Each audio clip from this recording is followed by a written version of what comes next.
Hello and welcome to some more This Week in Star Citizen. We're going to take a look at what Cloud Imperium have got planned this week, as well as the new 3.18.0 PTU patch. We also have some dev response posts for you, including some answers about the Gen 12 renderer and Star Citizen's performance. Let's start with This Week in Star Citizen. The Red Festival is fully underway. Celebrate the coming year of the Rooster in 2953 with contests, new paints, and ways to earn tons of Alpha UEC in the verse.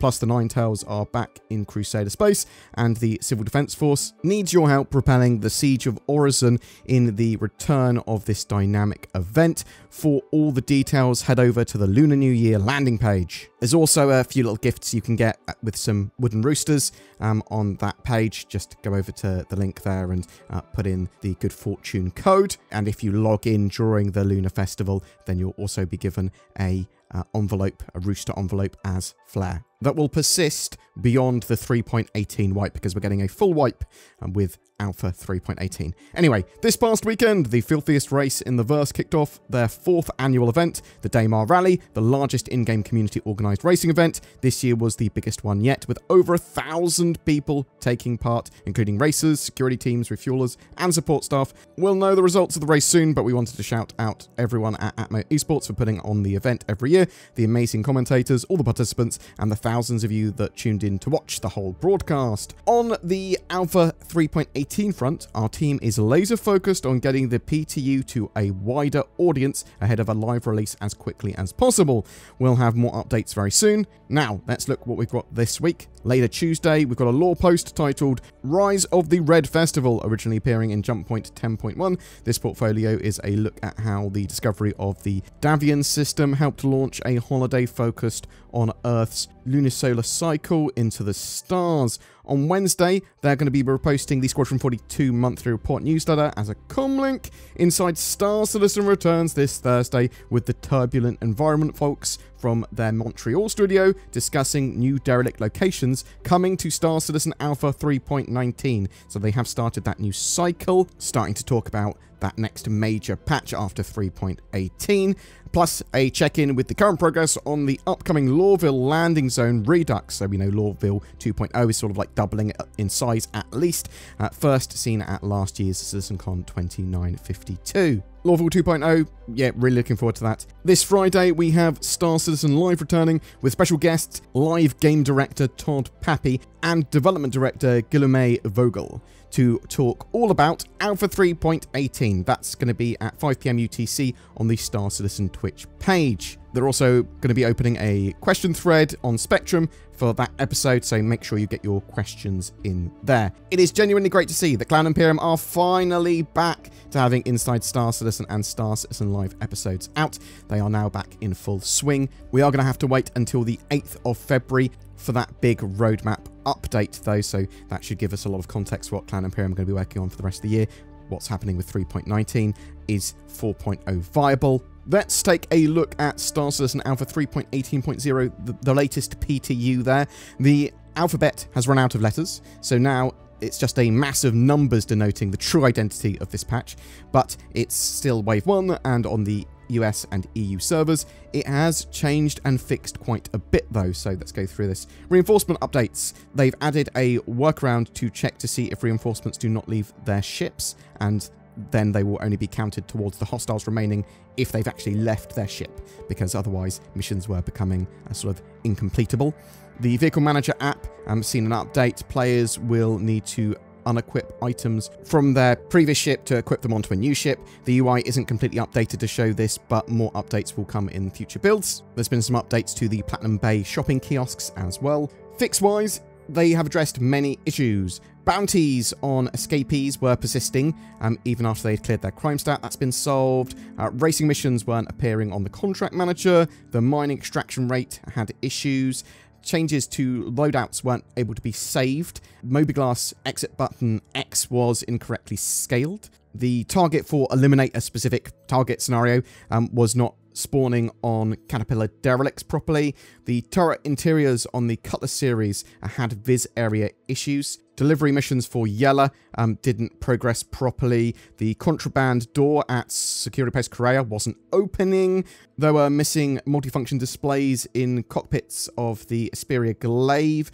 Light persistently blocked the player's FOV within various ship's pilot seats and some variants within the vehicle loadout manager. Underground facility missions were failing after a client crash. They also fixed 7 server crashes and a client crash. However, there are still a load of known issues that Cloud Imperium are trying to work through with the 3.18 Wave 1 build.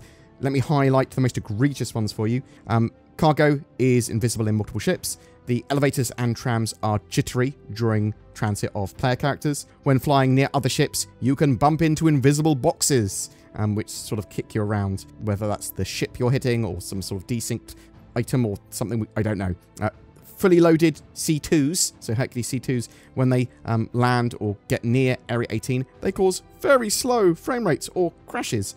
Quantum interdiction does not mark ships as hostile, and once a mission has been completed at settlements, the AI don't always respawn for the next mission, resulting in it being just completed when someone else turns up at that mission. Also, reinforcements weren't leaving their transports, but were still counted towards the remaining total enemies. Now, hopefully that's actually been solved in this latest patch, or at least partially solved, although I do think that AI still aren't leaving their ships properly. I'm hoping that we get an open PTU later this week, and I'm still holding out on the hopes that we have 3.18 live by the end of the month. Now, it's possible that it will be pushed into February. It is, however, done when it's done. Cloud Imperium are not going to release 3.18 to live if it is a step backwards in the form of sort of game stability and accessibility. If there are big blockers that are preventing people from playing the game, if it's like, well, actually, this is a buggy mess, they are not going to release. I did see a post on the same Spectrum thread that those patch notes were posted in saying, "Dear CIG, please ignore all the fools that want this build to rush out into live environment. They have no idea what they're asking for, and I will love to leave this in your capable hands. Here's hoping that whenever you do decide to release it to live, it will be as solid as 3.17. Do not rush it and take your time to polish it. Thank you." Now, I partially agree with this. You are certainly allowed to criticize Star Citizen for being delayed and things not coming out when you expect them and you wanting them to come out, and asking why isn't it on the live build or why hasn't it gone to a wider audience. Asking that sort of stuff is fine, and obviously some people are going to be disappointed when they're expecting a patch to release because Cloud Imperium or even a content creator like me has said, I expect it to be out here. But we also definitely do not want Star Citizen to be in a worse state in its live build. So yeah, Cloud Imperium, take your time. I play the game now. I enjoy playing Star Citizen. I want the live builds to be in a good state. I am, however, still going to be disappointed when patches don't release when I expect them. But I'm a big boy and I can handle that. I did also see a post, upcoming launcher update for Linux users. So if you're having trouble or issues running the launcher on Linux, then please check out CIG's post on a workaround for that. I'll link that down below. There was another post, some questions for Sylvan on Gen 12. Let me go through each question and answer. Can we expect a performance increase when the Gen 12 command is eventually removed? Is this causing a drain in performance now? There's still a small drain in performance, although it should be fairly minimal. Getting rid of the legacy code is much more important for our efficiency. Since we no longer have to fix bugs and maintain 2 different systems, it's a huge relief that we can remove the legacy renderer fairly soon. Are there plans in the short term for visual improvements to cloud rendering? Gen 12 has nothing to do with clouds. Carsten, our technical director who owns the system, is still doing some R&D on it. His newest improvements to the system are still not yet ready, but I'm sure it will come. Is there any limit on how many planetary atmospheres can render at the same time in Gen 12? Yes, there's a limit of 1 at the moment. Rendering more than 1 atmospheres is just not a good trade-off for the performance it costs. I would rather say that we should update the distant planet proxy to look nicer and closer to its real shaded planet, rather than having the true appearance of Crusader with sort of long-distance levels of detail that are dynamic. Boom! That's it for your update today and what's happening this week in Star Citizen, as well as your dev responses and all that jazz. But what do you think? Will Star Citizen be able to get 3.18 out by the end of January? Or do you think it's going to be a February live release? Now, do you even think we'll see the open PTU this week? Are you getting involved with the Siege of Orison? Obviously, with the Siege of Orison and the Red Festival, there's a load of ships on sale as well, so check those out if you're interested. Did you watch the Daymar Rally? Are you participating in 3.18 PTU? Are you enjoying that? Whatever your thoughts, I'd love to hear from you in the comments below.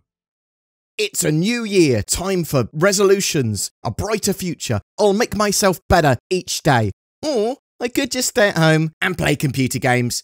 But what if someone steals my house or bank while I'm otherwise preoccupied on the internet? NordVPN.com/BoredGamer. It's probably the best VPN deal of 2023 already. Not only does it provide security, anonymity, and accessibility on the interwebs, but I haven't heard of anyone with NordVPN having their house stolen. Thanks, NordVPN. Now no one will know what type of degenerate anime I watch. Get NordVPN, you filthy animal. You deserve it. Every month we have a ship giveaway. For January, we are giving away an Argo Raft, the reinforced advanced freight transport ship, a dedicated cargo hauler that should see some additional gameplay in 2023. This also comes with a Star Citizen game package and lifetime insurance. All you need to do to be in for a chance of winning that is comment on any of my videos made during the month. More details in the description below. If you'd like to further support the channel, then please consider becoming a YouTube member with the join button under my videos. You could even become a Patreon, there's links below to that, but liking, subscribing, commenting goes a huge way to help the channel grow. Thanks so much for watching, and I hope to see you in the verse.